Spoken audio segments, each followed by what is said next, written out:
അറ്റകുറ്റപ്പണിക്ക് കരാറില്ല. അന്തർ സംസ്ഥാന റൂട്ടുകളിൽ മിന്നിപ്പാഞ്ഞ 1 കോടിയുടെ സ്കാനിയ AC ബസ് മാസങ്ങളായി എടപ്പാൾ KSRTC ഡിപ്പോയിൽ കട്ടപ്പുറത്താണ്. സാമ്പത്തിക പ്രതിസന്ധിയിൽ നട്ടം തിരിയുന്ന KSRTCക്ക് വലിയ വരുമാനമുണ്ടാക്കിയിരുന്ന 2 ബസ്സുകളാണ് തുടുമ്പെടുത്ത് നശിക്കുന്നത്. 2016-ൽ UDF സർക്കാരിൻ്റെ കാലത്താണ് നികുതിയടക്കം 99.35 ലക്ഷം രൂപ വീതം നൽകി സ്വീഡിഷ് നിർമ്മിതമായ 18 സ്കാനിയ മൾട്ടി ആക്സിൽ AC ബസ്സുകൾ KSRTC വാങ്ങുന്നത്. എഞ്ചിനുകൾ തകരാറിലായതോടെ നന്നാക്കാൻ ബംഗളൂരുവിൽ പോയി കമ്പനി പറയുന്ന തുക നൽകേണ്ട സ്ഥിതിയിലാണ് കോർപ്പറേഷൻ. കൊല്ലൂർ തിരുവനന്തപുരം റൂട്ടിലോടിയിരുന്ന ബസ്സുകളിൽ ഒന്ന് പയ്യന്നൂർ ഡിപ്പോയിലും ഒന്ന് എടപ്പാൾ ഡിപ്പോയിലും കട്ടപ്പുറത്തായിട്ട് മാസങ്ങൾ പിന്നിടുന്നു. കഴിഞ്ഞ ഡിസംബറിലാണ് എടപ്പാളിൽ കിടക്കുന്ന ബസ് കേടായത്. തേവരയിൽ അപകടത്തിൽപ്പെട്ട ബസ് പുറത്തിറക്കാനായി എടപ്പാളിലെ ബസിൻ്റെ ചില പാർട്സുകൾ അഴിച്ചു കൊണ്ടുപോയിരുന്നു. 2 ബസിൻ്റെയും എഞ്ചിൻ അഴിച്ചെടുത്ത് ബംഗളൂരുവിലേക്ക് കൊണ്ടുപോയെങ്കിലും ഇനിയും തിരിച്ചെത്തിയിട്ടില്ല. എഞ്ചിനുകൾ ശരിയാക്കി കൊണ്ടുവരുമ്പോഴേക്കും ബസിൻ്റെ ബാക്കി ഭാഗങ്ങൾ തുരുമ്പെടുത്ത് നശിക്കും. അപകടത്തിൽപ്പെട്ട് ഓടാതെ കിടക്കുന്ന സ്കാനിയ ബസ്സുകളുമുണ്ട്. ഉന്നത ഗുണമേന്മ അവകാശപ്പെടുന്ന മൾട്ടി ആക്സിൽ ബസ്സുകൾ 8 വർഷത്തിലധികം തകരാറിലായതിൽ തന്നെ ദുരൂഹതയുണ്ടെന്ന് BJP സംസ്ഥാന എക്സിക്യൂട്ടീവ് അംഗം KK സുരേന്ദ്രൻ പറഞ്ഞു.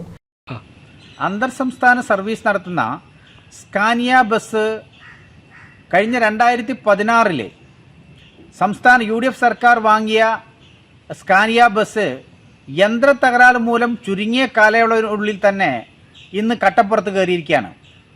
ഈ ബസ് വാങ്ങുന്ന സമയത്ത് യാതൊരുവിധ ഗ്യാരണ്ടിയും ഇല്ലാതെയാണ് ഈ ബസ് വാങ്ങിയിട്ടുള്ളത്. അതുകൊണ്ട് ഈ ബസ് ചുരുങ്ങിയ കാലത്തിനുള്ളിൽ യന്ത്ര തകരാറ് സംഭവിച്ചതിൻ്റെ പിറകിൽ വലിയ അഴിമതിയാണ് നടന്നിട്ടുള്ളത്. ഒരു തട്ടിക്കൂട്ട് ബസ്സാണ് വാങ്ങിയത്. സംസ്ഥാന KSRTCക്ക് വൻ വരുമാനം ഉണ്ടാക്കിയിരുന്ന KSRTC ബസ്സുകളാണ് ഈ സ്കാനിയ ബസ്. അതുകൊണ്ട് ഈ കട്ടപ്പുറത്ത് കയറിയ സ്കാനിയ ബസ്സുകൾ അടിയന്തരമായിട്ട് പുറത്തിറക്കാൻ, സർവീസ് നടത്താൻ, റൂട്ടിൽ ഓടിക്കാൻ, അടിയന്തരമായിട്ട് നിരത്തിലിറക്കാൻ സംസ്ഥാന സർക്കാർ, പ്രത്യേകിച്ച് വകുപ്പ് മന്ത്രി അടിയന്തരമായി നടപടി സ്വീകരിക്കണമെന്ന് BJP ആവശ്യപ്പെടുന്നു. മാത്രമല്ല, ഈ അഴിമതിയെക്കുറിച്ച് സമഗ്രമായ അന്വേഷണം നടത്തണം. കട്ടപ്പുറത്ത് ഇവിടെ 100 കണക്കിന് ബസ്സുകളാണ് പല ഡിപ്പോകളിലും കട്ടപ്പുറത്ത് കയറിയിട്ടുള്ളത്. അതുകൊണ്ട് കട്ടപ്പുറത്ത് കയറിയ മുഴുവൻ ബസ്സുകളും നിരത്തിലിറക്കാൻ വകുപ്പ് മന്ത്രി തയ്യാറാക്കണം. NCV news Edappal.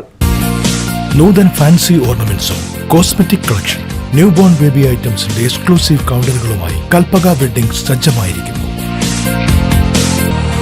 ഏവർക്കും സ്വാഗതം. Kalpaka weddings, Pattambi road, Kunnamkulam.